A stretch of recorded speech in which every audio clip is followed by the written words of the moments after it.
daur biogeokimia.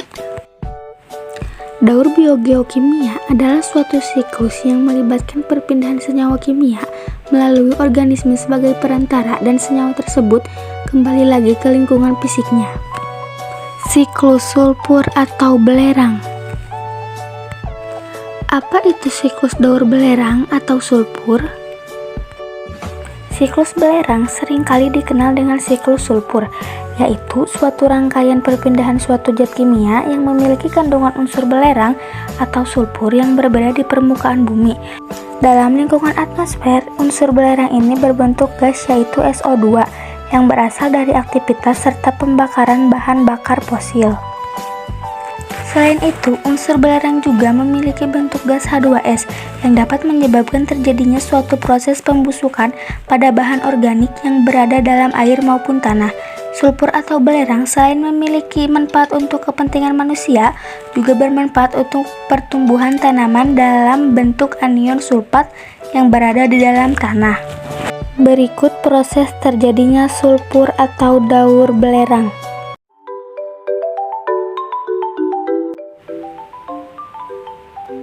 Sumber air panas yang mempunyai kandungan belerang, aktivitas gunung api, dan hasil penggunaan suatu bahan bakar fosil ikut berperan dalam pelepasan sulfur dalam bentuk gas SO2 ke atmosfer.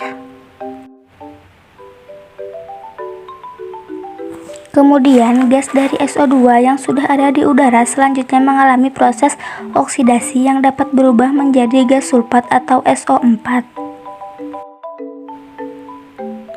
Terjadinya pembusukan dari berbagai bahan organik yang melibatkan peran mikroorganisme juga dapat menghasilkan belerang yang dapat masuk ke dalam tanah seperti H2S ataupun yang terbang ke atmosfer dalam bentuk gas. Di dalam atmosfer terdapat gas H2S yang dapat mengalami fase oksidasi sehingga berubah menjadi SO4 atau gas sulfat. Selanjutnya, gas ini bersama air hujan atau dalam fase presipitasi akan kembali ke permukaan bumi. Apabila di udara terdapat kandungan gas sulfat yang kadarnya cukup tinggi sehingga dapat mengakibatkan masalah untuk lingkungan, sebab dapat mengakibatkan terjadinya hujan asam. Yang mana hujan asam ini adalah suatu bentuk dampak buruk dari terjadinya polusi udara serta polusi air. Unsur tunggal seperti sulfur dihasilkan dari gas H2S yang mengalami fase reduksi di dalam tanah. Unsur tunggal tersebut selanjutnya akan memasuki suatu fase oksidasi yang mana terjadinya hal tersebut dibantu oleh bakteri menjadi SO4.